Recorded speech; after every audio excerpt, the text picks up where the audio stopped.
What is wrong is to get people in government who really have a love of the United States and of Wyoming itself. One of these gentlemen is Mr. Paad. Hello, Paul. How are you? Very well, thank you. Well, good. Thank you for agreeing to the interview. You're running for House Representative. You're going to go to Washington, D.C. if you make it. But I want to know a little bit about you, Paul. How old are you? Where are you originally from? And such. Well, Frank, thank you. I'm 62 years old. I was born and raised and graduated from high school in Michigan, a little town called Alpena, Michigan. And my wife and I had first come out to Wyoming in the early 70s, following the oil fields, if you will, doing exploration. And we loved it so much that we decided if we ever had the opportunity, we would come back here. And that opportunity came up in 1984. I was offered a position out here, and we moved out here, and I've been here ever since. Okay, so you like Wyoming enough to come back and become part of its culture, be one of its citizens. I really have to ask you, what has moved you to run for House of Representatives? That's a tough gig to take on, and if you do make it, you're going to be traveling to Washington, D.C. and rubbing elbows with a lot of people that you might not even like. It's not an easy job. So what is it, Paul? Why? Why? Well, this is something I've been thinking about for quite a while now, over a year at least, fairly seriously. And the reason why is I sit here and I look at the culture in Washington, what's been happening there, and the stagnant Congress that we've had. What we seem to have there is people, not just from Wyoming, but from around the country, people that go there and they are career politicians or attorneys, and they're just professional politicians, basically, is what they are. Our founding fathers meant for this to be a citizen legislature, not a legislature filled with professional politicians. And that's what we have, and we're getting nothing done. It's like, I use the term stagnant because, you know, they go there, they play a game called follow the leader, it seems, and they just go around in circles and nothing ever gets done. Now, I see this past administration especially has, you know, placed a target on the energy industry, and that lands squarely on Wyoming, and we're feeling the brunt of that now with the downsizing in the oil industry and the coal industry and the moratoriums and such. And this is one of the big things that I want to go there for, and I'm passionate about, is to get there and get these jobs back in Wyoming and stop this boom bust cycle that we have. There are things that we can do to stop the roller coaster ride of the oil prices being, you know, $150 a barrel down to $20 a barrel and back and forth. We can stop this with a little forethought and action. That's what I want to do. I don't want to see Wyoming end up like Michigan, where they were regulated down into the doldrums, down to the basic nothingness. You know, it's going to take them decades to get back, and I don't want to see us fall that far. Paul, I have to ask you, do you think that the federal government is following the Constitution, or has it you know, ripped it up and thrown it aside? Well, I suppose there are parts of it that they might follow. I'm not really sure what they are right now. Basically, what we have is a bunch of regulatory agencies like the EPA and Department of Energy and things like this, but especially the EPA, come out with all these regulations, and they're a regulatory agency that is actually legislating, and that's not within the Constitution. You know, the Congress is meant to legislate, not these regulatory authorities, and that's what they're doing. And Congress needs to get their power back. They need to retake the power that was granted them under the Constitution. They're the ones that need to be legislating, not these agencies like EPA or Department of Energy and such. All right. Do you approve of states' rights, 10th Amendment states' rights, those powers not given by the Constitution to the federal government remain with the states? Are you a person who is mindful of the Constitution? Well, like you said, that's the 10th Amendment, correct? Yes. That's okay. Now, if you stop and think, if you go back to your civics, it's the Amendments 1 through 10 are called the Bill of Rights. They're not the Bill of Suggestions. They're not the Bill of Privileges. They are the Bill of Rights. And yes, those rights need to be upheld and reinstated in our land. We are losing them. They're being nibbled away by the government, and by placing authority in these regulatory agencies, or allowing them to have legislative authority, they're nibbling away at our rights. And also the Bill of Rights, the first 10 amendments, each and every one of them need to be upheld. Great. Now, there's a huge problem that has been in existence because of the federal government for decades now, and now it's growing into critical mass. That would be illegal immigration. Where do you stand on the issue? How would you propose to resolve the problem of having people just arbitrarily show up in the United States without being vetted? Well, that's certainly not a single issue answer to that question.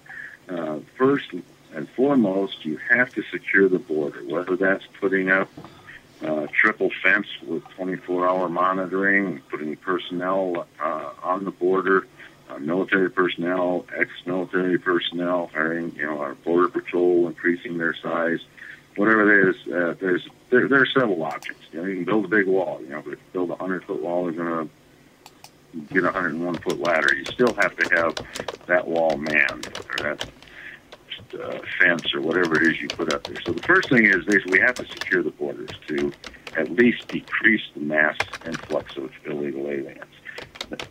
Secondly, you take any illegal person that you find here, whether you stop them for a broken taillight, for speeding, for assaulting someone, anyone that you find here that's here illegally, we have to deport them. We cannot allow them to sit in sanctuary cities, or the so-called sanctuary cities.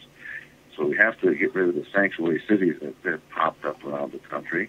And one of the ways of doing that is defunding them of any federal funds.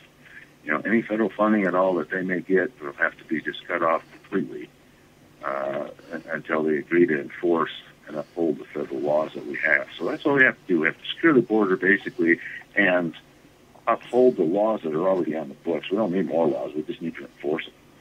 Okay, and from your answer, I gather that you're in favor of allowing local police to be involved in that effort. You did say, hey, you stop them for a broken taillight, you run them, and you get them out of here, right? Well, I don't. It's not a matter of allowing them. I think that's their duty already.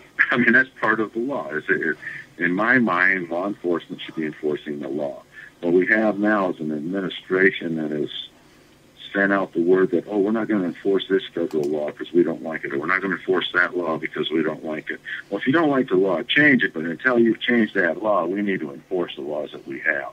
And yes, local law enforcement, whether it be city, county, state, the FBI, ICE, any of them, when we find someone here illegally, we need to send them back. Excellent. Now, there's another matter in Wyoming that is of huge concern to many Wyomingites, and that is refugee resettlement. And just a couple of days ago, there was a rally up in Montana protesting refugee resettlement because they are about to get a bunch of Middle Easterners. And one of the persons in attendance is from Amarillo, Texas, and she spoke quite eloquently, quite well, about how refugee resettlement had destroyed Amarillo, Texas. High crimes, things happening that never happened before. Where do you stand on the issue of refugee resettlement as it affects Wyoming? First of all, the refugee resettlement that we're talking about here is trying to be forced upon us by the federal government. Again, this goes back to a states' rights issue. It needs to be left up to the states. Representative Tom Reeder from Natrona County here has a bill in Congress and the state legislature this year which addresses that. And basically, to shorten it all up, basically what it says is that refugee resettlement is not going to be allowed until such time as it has been approved by our state legislature. So if we can get something like that passed, then that basically eliminates the refugee resettlement programs being forced on us by the federal government. So I would be against seeing them here personally, but then again, if it's voted on and passed through the legislature, that's kind of a representative way of doing it. That's why I think we need to get this bill passed that Representative Reeder has introduced, because that will stop this from happening here. Okay, thank you for those answers. We have a couple of minutes left in the interview, so I would like to ask you to tell us why you're the guy that we should vote for, and also anything else that you want to say as closing comments and remarks. Go ahead. Well, Frank, I believe that I can do this job best because on a daily basis, I own my own trucking company for several years, and to this day, I work with federal regulations on a daily basis. We have been overburdened with regulations through EPA, MCSA, any of these agencies, and we need to get rid of that. The thing that I want to do is to maybe not defund EPA, but certainly reel in their funding in order to get them back in line, under control, if you will. And we need to get jobs back in Wyoming. The energy industry has had a target put on it by this administration, and that falls squarely right in the middle of Wyoming. Energy industry is the bloodline of this nation. It fueled the industrial age as we were growing as a nation. Wyoming, one of the center points of the energy industry, is like the heart that pumps this bloodline, the blood to the nation, the energy to the nation. And when you have agencies like the EPA that are colluding with environmental groups such as the Sierra Club or the NRDC to make rules and regulations read so that they can bankrupt the coal industry, we have to stop that, and we can do that. And I have ideas on how to do that.